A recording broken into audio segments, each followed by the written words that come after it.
The border between the United States and Canada stretches 5,525 miles across mountains, forests, lakes, and prairies. It is the longest undefended border in the world. No soldiers patrol it. No barbed wire lines it. Only a simple clearing in the trees marks where one country ends and another begins. This border was not won through war. It was drawn through treaties, maps, and quiet compromise. The story begins in 1783, when the Treaty of Paris ended the American Revolution. Britain and the new United States agreed on a boundary that ran from the Atlantic Ocean to the Mississippi River. But they did not know what lay beyond that line. The land was unmapped, the rivers unnamed, the mountains unexplored.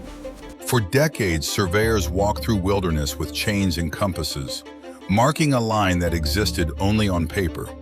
They cut trees, planted iron posts, and carved initials into rock.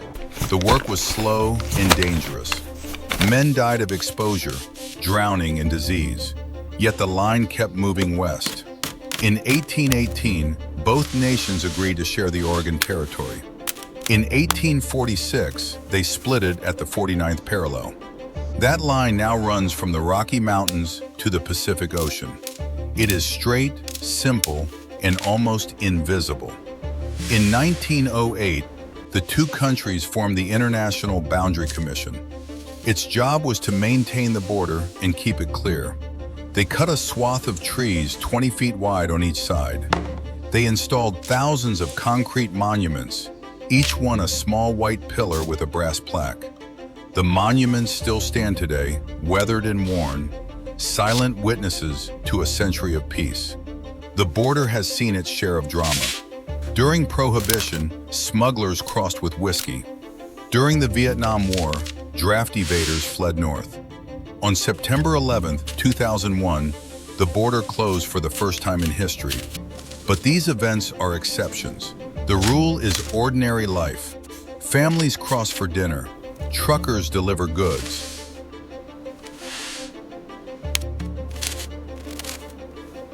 Children ride school buses across the line. The border is a line that divides two nations, but also connects them. Trade between the U.S. and Canada is worth over $2 billion a day. Pipelines run under it.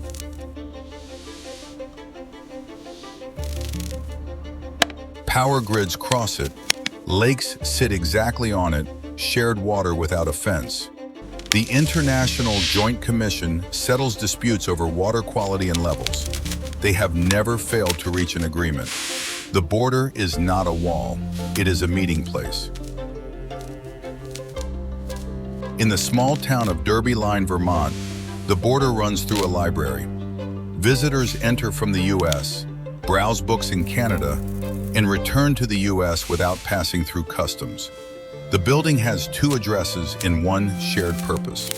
In the northwest angle, a piece of Minnesota is cut off from the rest of the United States by the border.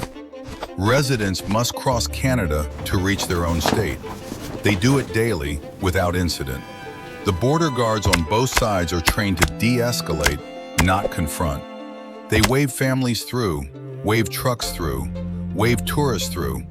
The busiest crossing is at Detroit-Windsor, where over 100,000 people cross every day. The bridge is called the Ambassador. It is named for peace.